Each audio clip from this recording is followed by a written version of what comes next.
नमस्कार, India news देख रहे हैं आप। मैं हूं आपके साथ आकांक्षा राजपूत। चलिए खबरें देखते हैं फटाफट अंदाज में। पूर्व सीएम भूपेंद्र सिंह हुड्डा ने किसान आंदोलन को लेकर बयान दिया है। उन्होंने कहा कि केंद्र सरकार को किसानों से बातचीत कर समाधान निकालना चाहिए, आंदोलन दबाने से नहीं दबेगा। हुड्डा ने कहा, जो सरकार 3 कृषि कानून लेकर आई है, इसमें एक चौथा कानून और लेकर आए जो एमएसपी से कम दाम पर खरीदेगा, उस पर सजा का प्रावधान होना चाहिए। किसानों पर वाटर कैनन के इस्तेमाल किए जाने को लेकर भी हुड्डा ने बयान दिया। उन्होंने कहा कि कोरोना में वाटर कैनन का इस्तेमाल नहीं करना चाहिए था, इससे कोरोना का और खतरा बढ़ सकता है।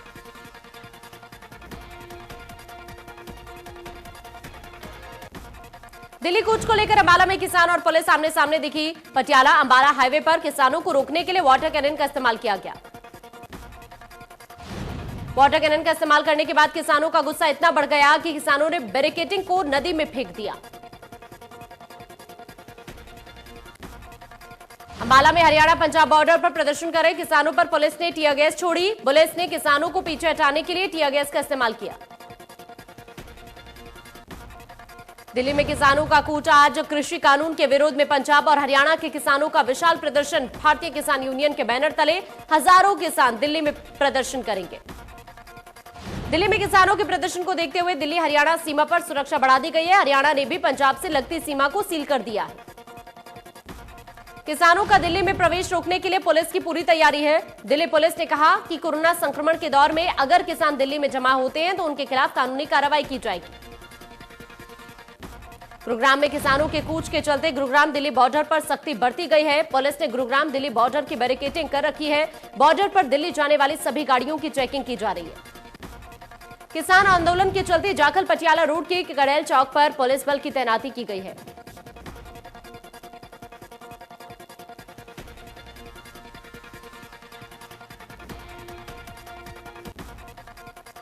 रोहतक में भारतीय किसान यूनियन दिल्ली कूच आंदोलन को रोकने के लिए प्रशासन की ओर से पुख्ता इंतजाम किए गए। हिसार से दिल्ली जाने वाले नेशनल हाईवे नंबर 9 पर रोहतक झज्जर जिले के बॉर्डर को सील किया गया है।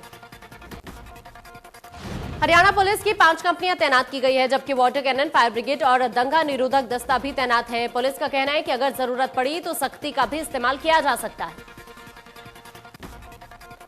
डीएसपी नरेंद्र कादवियान ने कहा कि अगर कोई किसान दिल्ली के लिए आता है तो पहले उन्हें समझाया जाएगा और अगर जरूरत पड़ी तो सख्ती का भी इस्तेमाल किया जा सकता है और वो किसी भी कीमत पर किसानों को दिल्ली की ओर कूच नहीं करने देंगे।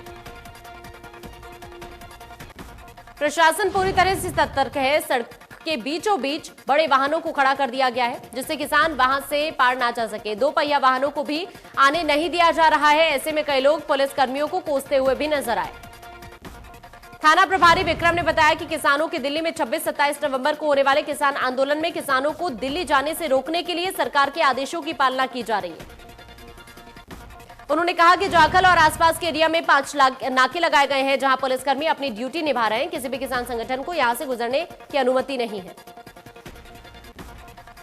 करनाल में भी किसानों के प्रदर्शन को लेकर कर्नल 1 पर पुलिस की कड़ी नजर है। पुलिस ने बैरिकेड कर ट्रक खड़े किए हैं। पुलिस की ओर से सुरक्षा के पुख्ता इंतजाम किए गए।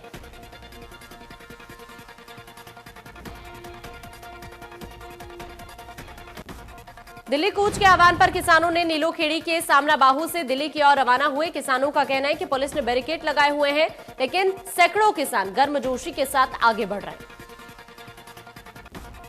किसानों का कहना है कि चाहे उन्हें लाठियां खानी पड़े या गोलियां, वो दिल्ली पहुंचकर ही रहेंगे। किसानों का कहना है कि अगर सरकार उन्हें दिल्ली नहीं जाने देती तो फिर इस बिल को वापस ले ले। किसान नेता गुरनाम सिंह चढ़ूनी पर एफआईआर दर्ज की गई। अम्बाला में गुरनाम सिंह चढ़ूनी पर केस दर्ज किया गया है। किसानों के आंदोलन के चलते गुरनाम सिंह चढ़ूनी पर मामला दर्ज किया गया है। पुलिस ने किसानों पर आंसू गैस के गोले भी इस दौरान छोड़े और वाटर कैनन का इस्तेमाल भी किया। मेट्रो ने भी अपनी कुछ सेवाओं को किसानों के कूच के चलते रोका है। मेट्रो की ओर से कहा गया है कि दिल्ली पुलिस के अनुरोध पर किसान रैली के कारण कोविड महामारी के मद्देनजर भीड़भाड़ से बचने के लिए दोपहर 2 बजे तक लूप के जरिए सर्विस चलाई जाएंगी। दोपहर 2 बजे के बाद सभी लाइनों पर सर्विस पहले की तरह चलेगी। मेट्रो के अनुसार दोपहर 2 बजे तक दिल्ली से नोएडा, फरीदाबाद, गाजियाबाद और गुरुग्राम तक सर्विस एंड टू एंड नहीं चलेगी। मेट्रो ने कहा कि ब्लू लाइन पर गुरुवार सुबह से दोपहर 2 बजे तक आनंद विहार से वैशाली और न्यू अशोक नगर से नोएडा सिटी सेंटर तक मेट्रो की सेवाएं बंद रहेंगी। इसके साथ ही येलो लाइन पर सुल्तानपुर मेट्रो स्टेशन से लेकर गुरु द्रोणाचार्य मेट्रो स्टेशन तक भी सेवाएं बंद रहेंगी। वहीं भवानीखेड़ा में किसान आंदोलन को लेकर मुंडाल में पुलिस प्रशासन सतर्क। भिवानी जिला पुलिस अधिकारी डीएसपी वीरेंद्र सिंह स्थिति का जायजा लेने के लिए मौके पर पहुंचे। किसान आंदोलन को लेकर भारी संख्या में पुलिस बल की तैनाती भी की गई है। आने जाने वाले वाहनों पर पुलिस प्रशासन की कड़ी नजर है। इसके साथ ही सभी गाड़ियों की चेकिंग भी की जा रही है। किसी भी अनहोनी से निपटने के लिए जिला पुलिस प्रशासन के कड़े इंतजाम कर रखे हैं। Water cannon, ambulance, fire brigade सहित अन्य गाड़ियां भी मौके पर मौजूद है। इसके साथ ही ड्रोन से निगरानी भी रखी जा रही है। सिवानी मंडी राष्ट्रव्यापी हड़ताल को लेकर ब्लॉक के कर्मचारी संगठन और मजदूर संगठन तहसील परिसर के सामने इकट्ठा हुए। मजदूर नेता कामरेड कुलदीप सिंह ने बताया कि राष्ट्रव्यापी हड़ताल के लिए मजदूर संगठनों ने पूरी तैयारी कर ली है। राष्ट्रव्यापी हड़ताल को लेकर प्रशासन भी तैयार है। हड़ताल को देखते हुए प्रशासन ने आंदोलनकारियों को अस्थायी जेल भेजने के लिए प्रबंध किए हैं और इसके लिए रोडवेज की 5 बसें भी मंगवाई गई हैं।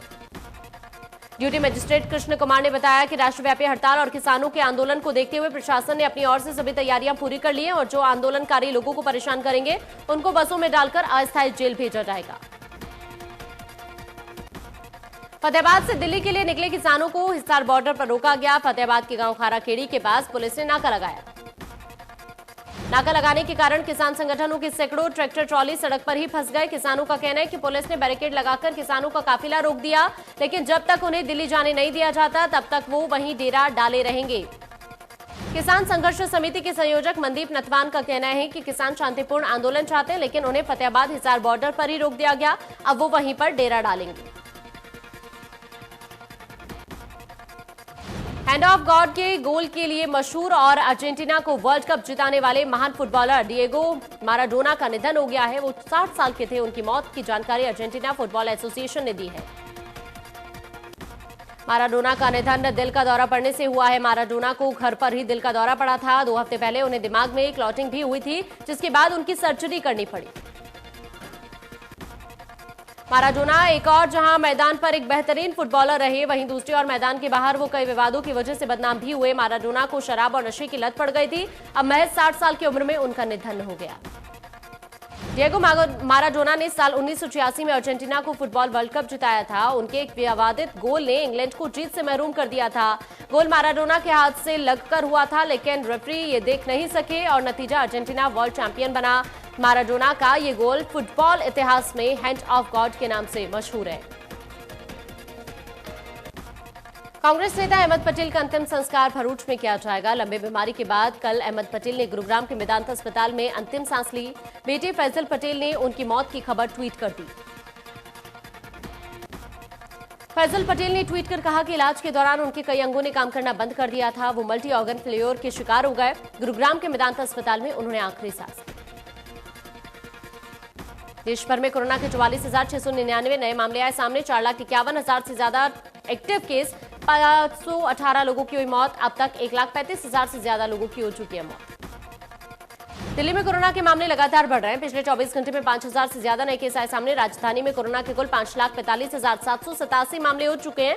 अब तक 8,720 लोगों की गई है जान। दिल्ली में 5 दिन के बाद 100 से नीचे कोरोना का मामला सामने आया। कोरोना के कारण पिछले 24 घंटे में 99 लोगों की मौत हुई है।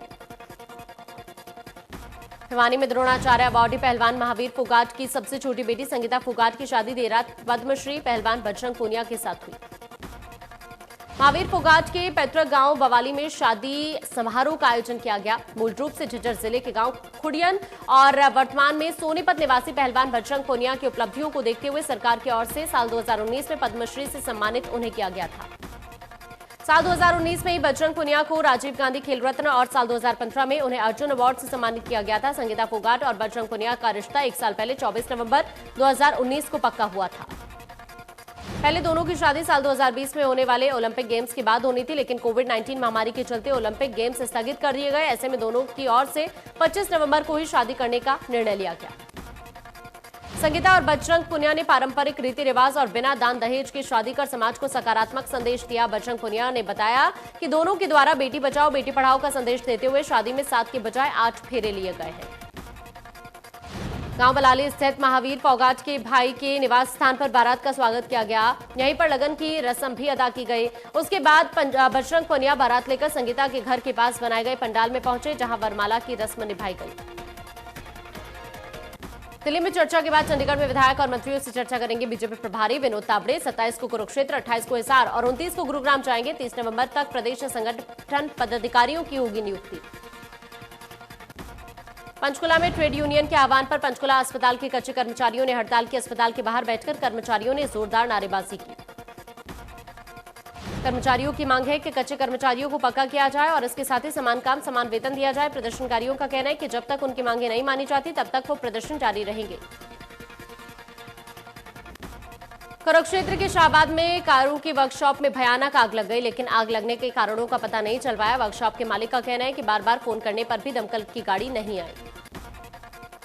उन्होंने आरोप लगाया कि अगर दमकल गाड़ी उस वक्त पर आ जाती तो शायद आग पर जल्दी काबू पाया जा सकता था, लेकिन लेट होने के चलते वर्कशॉप जलकर राख हो गई, जिसमें लाखों रुपए का नुकसान हुआ है। मौके पर पहुंची पुलिस की माने तो उनका कहना है कि उन्हें सूचना मिलते ही वो आनन फानन में मौके पर पहुंचे और दमकल विभाग को सूचित किया। फिर कड़ी मशक्कत के बाद आग पर काबू पाया गया। फिलहाल आग कैसे लगी उसकी जांच की जा रही है। कुरुक्षेत्र में भी पुलिस को किसानों पर वाटर कैनन का इस्तेमाल करना पड़ा। उसके बाद कुरुक्षेत्र में भारी पुलिस बल और आरएएफ की तैनाती की गई। भिवानी में कर्मचारियों ने 26 नवंबर की हड़ताल को लेकर अपनी तैयारी पूरी कर रखी थी। सर्व कर्मचारी संघ के प्रवक्ता संदीप सांगवान ने कहा कि किसान अपना धरना प्रदर्शन शांतिपूर्ण ढंग से करेंगे। कन्नौर पहुंचे सांसद मनोज तिवारी ने कृषि कानून पर कहा कि कुछ लोग नए कृषि कानून को लेकर अपने स्वार्थों की वजह से कानून का विरोध कर रहे हैं और किसानों को बहकाने का काम कर रहे हैं।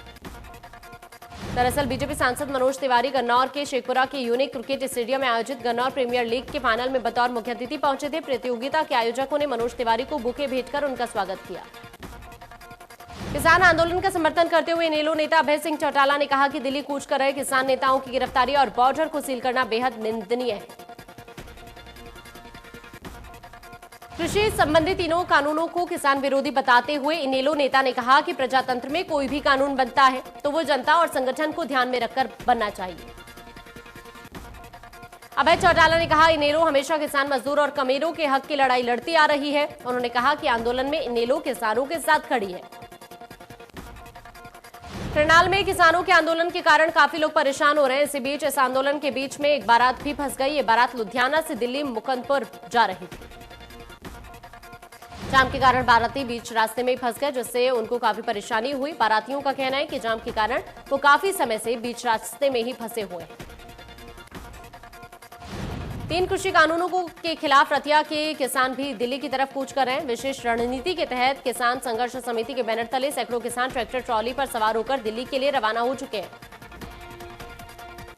किसानों का आरोप है कि किसानों पर 3 कृषि कानून थोपकर जुल्म कर रही है सरकार, लेकिन वो इससे सहेंगे नहीं। वो तीनों कृषि कानून रद्द करवाकर ही वापस लौटेंगे।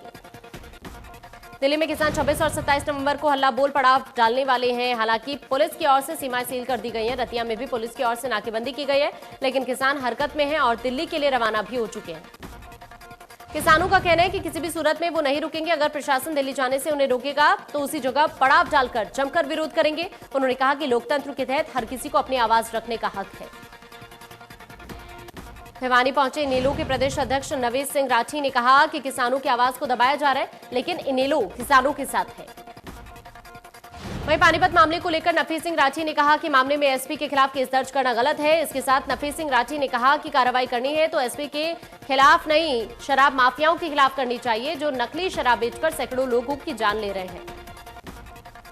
कैथल में सीटीएम ने नगर परिषद कार्यालय का औचक निरीक्षण किया, जहां पर काफी संख्या में अधिकारी और कर्मचारी गैर हाजिर पाए गए। सीटीएम ने कर्मचारियों से जनता को दी जाने वाली सेवाओं के बारे में भी पूछा। कई अधिकारियों के सही जवाब न देने पर नोटिस भी जारी किया गया।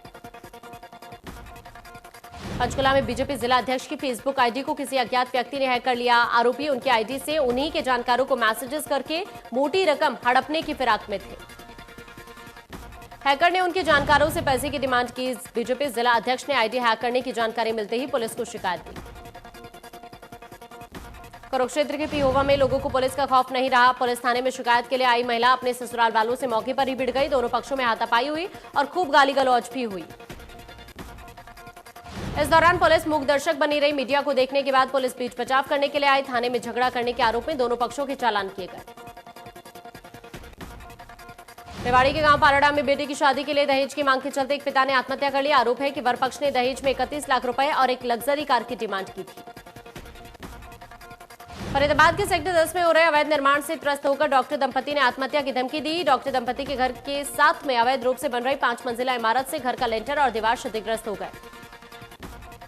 दंपति का कहना है कि काफी समय से स्थानीय प्रशासन के साथ साथ सीएम विंडो तक वो शिकायत कर चुके हैं, लेकिन कोई समाधान नहीं हुआ। रोहतक में औद्योगिक क्षेत्र में सड़क किनारे गड्ढे में व्यक्ति का शव मिला, जिसकी सूचना पर पुलिस मौके पर पहुंची और जांच के लिए एफएसएल टीम को बुलाया। आसपास के लोगों से शव की शिनाख्त कराने की कोशिश की गई। लोगों से पूछताछ में पता चला कि मृतक व्यक्ति बिहार का रहने वाला है, फैक्ट्री में मजदूरी का काम करता था। सोनीपत के नागरिक हॉस्पिटल में बड़ा हादसा टला। हॉस्पिटल में खड़ी कार में अचानक आग लग गई और कार चलकर खाक हो गई। बल्लभगढ़ में देवोत्थान एकादशी के मौके पर सैनी समाज विवाह सम्मेलन में कुरुक्षेत्र के सांसद नायब सैनी और कैबिनेट मंत्री मूलचंद शर्मा पहुंचे। पलवल जिले में किन्नर समाज की तरफ से सामूहिक सम्मेलन का आयोजन किया गया। सम्मेलन में 21 गरीब कन्याओं की शादी कराई गई। गुरुग्राम में शादी समारोह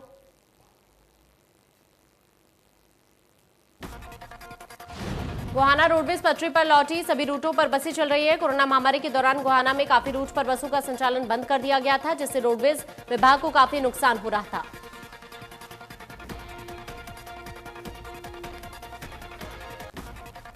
गुरुग्राम के सेक्टर 40 थाना क्षेत्र की ग्रीन बेल्ट में युवक की चाकू से गोदकर हत्या कर दी गई। गुरुग्राम पुलिस और क्राइम टीम ने मौके पर पहुंचकर मामले की जांच शुरू की। करनाल के कलबेहड़ी नहर में कलयुगी पिता ने अपने 3 बच्चों को फेंक दिया था। दूसरे दिन भी बच्चों का कोई सुराग नहीं लग पाया। कई किलोमीटर तक गोताखोरों ने तलाश की। गोहाना के रेलवे स्टेशन के पास शिव कॉलोनी में एक शख्स का शव मिलने से सनसनी फैल गई। मृतक के भाई ने उसी के साथियों पर हत्या का आरोप लगाया। पलवल के गांव कारना से 10 दिन पहले लापता हुए युवक का शव खेतों में कुएं से बरामद हुआ। बताया जा रहा है कि युवक के सिर में गोली लगी थी। सूचना मिलते ही परिजन और पुलिस मौके पर पहुंचे और पोस्टमार्टम के लिए भिजवाया। कोरोना के बढ़ते मामलों को देखते हुए सरकार ने निजी और सरकारी स्कूलों को 30 नवंबर तक बंद करने के आदेश दिए, लेकिन बल्लभगढ़ में इस आदेश की सरेआम धज्जी उड़ी। गांव सुरूरपुर के निजी स्कूल में ट्यूशन के नाम पर बच्चों को एक ही कमरे में बिठाकर बिना किसी सोशल डिस्टेंसिंग और मास्क के पढ़ाया जा रहा है। मास्क न लगाकर नियम के उल्लंघन करने वालों पर पुलिस सख्त नजर आ रही है। नारायणगढ़ में डीएसपी अनिल कुमार की मौजूदगी में मास्क न लगाकर सरकार के दिशा निर्देशों का उल्लंघन करने वालों के खिलाफ चालान काटे गए। डीएसपी ने कहा कि सरकार के आदेशों पर पुलिस पूरी मुस्तैदी से काम कर रही है। लोगों को मास्क लगाने के लिए प्रेरित किया जा रहा है। शहजादपुर के समाजसेवी ने लोगों को मास्क बांटकर उन्हें कोरोना के बारे में जागरूक किया। झज्जर में मास्क न लगाने वालों को जागरूक करने के लिए पुलिस ने विशेष अभियान चलाया और फिर भी मास्क न पहनने वालों का चालान किया गया। तेज हवाओं के साथ निवार तूफान देश के दक्षिण तटीय क्षेत्रों में दस्तक दे दी है। तूफान की वजह से तेज हवाएं और बारिश से लोगों की परेशानी बढ़ गई थी। प्रशासन ने लोगों से सुरक्षित जगहों पर रहने की अपील भी की थी। मुंबई में हुए आतंकी हमले की आज 12वीं बरसी है। 26 नवंबर 2008 को समुद्र के रास्ते पाकिस्तान से आए 10 आतंकवादियों ने देश की आर्थिक राजधानी मुंबई में हमला बोला था, जिसमें पुलिसकर्मियों के साथ कई लोगों की मौत भी हुई थी। इससे पहले 19 साल पहले 2001 में भारत की संसद पर आतंकियों ने हमला किया था। उस समय शीतकालीन सत्र चल रहा था और विपक्ष के हंगामे के कारण दोनों सदनों की कार्यवाही स्थगित हो गई थी। उस वक्त तक किसी ने नहीं सोचा था कि आतंकी देश की संसद तक भी पहुंच सकते हैं। इस आतंकी हमले को लश्कर-ए-तैयबा और जैश-ए-मोहम्मद के आतंकियों ने अंजाम दिया था। इस हमले में 9 लोगों की मौत हुई थी और कई घायल भी हुए थे। सुरक्षाकर्मियों ने 5 आतंकवादियों को मार गिराया था।